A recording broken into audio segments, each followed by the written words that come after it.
আচ্ছা, প্রথম কাজ হচ্ছে কিভাবে যে কোনো কিছু কিভাবে ভেঙে নেওয়া যায়। ঠিক আছে? চলো এটা দেখা যাক। যদি আমাদের কাছে মনে করে এমন থাকে যে কোনো কিছুর পাওয়ার যদি এরকম প্লাস আকারে থাকে, এরকম যদি প্লাস আকারে থাকে তাহলে সেটাকে আমরা কিভাবে লিখতে পারি? সেটাকে আমরা গুণ আকারে কিভাবে লিখতে পারি? 2n into 2 to the power 4, এটাকে আমরা এইভাবে লিখতে পারি। তো এইভাবে কেন লিখতে পারি?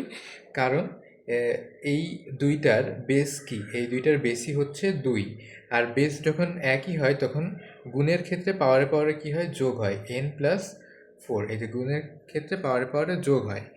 এইবার সো এখান থেকে এখানে একই কথা, দুইটাই সেম। সো এইভাবে কোনো রাশি যদি আমাদের সামনে আসে তাহলে আমরা ভেঙে লিখতে পারবো। আর যদি আমাদের কাছে 4 আসে, কিংবা আমাদের কাছে যদি 8 আসে, কিংবা আমাদের কাছে যদি 16 আসে, এগুলোকে আমরা কীভাবে ভেঙে লিখব?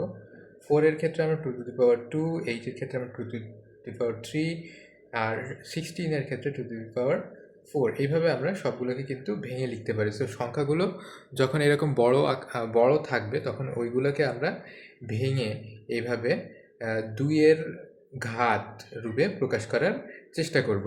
সো এই একইভাবে তুমি করবে 32-এর ক্ষেত্রে কত সেটা করবা, 64-র ক্ষেত্রে কত হয় সেটা করবা, 128-এর ক্ষেত্রে কত হয় সেটা করবা, অর্থাৎ 2-এর ঘাত কীরূপ হবে সেটা করে আমাকে দেখাবা।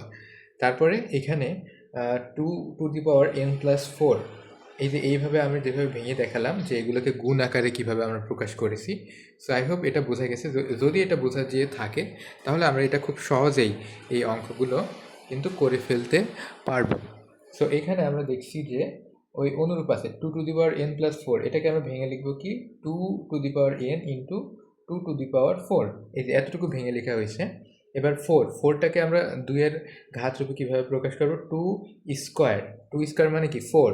আবার এটাকে কীভাবে ভেঙে লিখব? 2 to the power n into 2 to the power 1, তার মানে যা তাই। আচ্ছা, তারপরে 2 to the power n into 2 to the power 2 ভেঙে লিখলাম, ঠিক আছে? এবার এখানে কিন্তু ভাগ আছে, এটা খেয়াল করার বিষয় যে এখানে ভাগ আছে।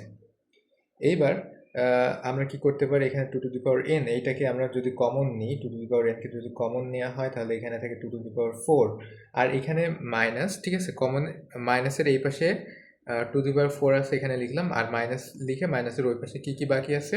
2 square R 2 to the power 1, তার মানে কি লেখা যায়? 2 to the power 3, তাই না? কীভাবে লেখা যায়? এই 2 আর 1 কত হয়? 3 হয়। একবারে আমরা এটাকে এভাবে লিখে দিতে পারি। তারপর নিচে দেখো এখানে কিন্তু কোনো কমন নেওয়ার দরকার হচ্ছে না, এদিকে লক্ষ্য রাখবো, কারণ এখানে কি ভাগ আছে। এখানে কিন্তু এটা যোগ বিয়োগ আকারে নাই, ঠিক আছে?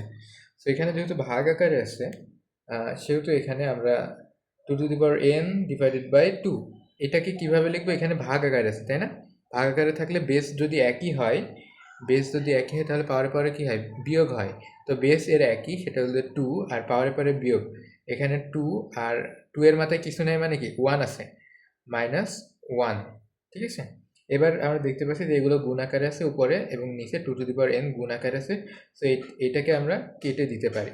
তো ক্যান্সেল আউট করে দিলাম কেটে। এবার এটাকে বিয়োগ করবো আমরা। 2 দুগুণে 4 দুগুণে 8 দুগুণে 16, তাই না? 2 to the power 4 মানে হচ্ছে 16, 2 to the power 3 মানে হচ্ছে 8, আর নিচে হচ্ছে 2 to the power কত? 1, তার মানে 2, তাই না? এইবার আমরা দেখি উপরে থাকছে হচ্ছে 8, নিচে থাকছে হচ্ছে 2, এবং আলটিমেটলি আমাদের উত্তর হচ্ছে কত? 4।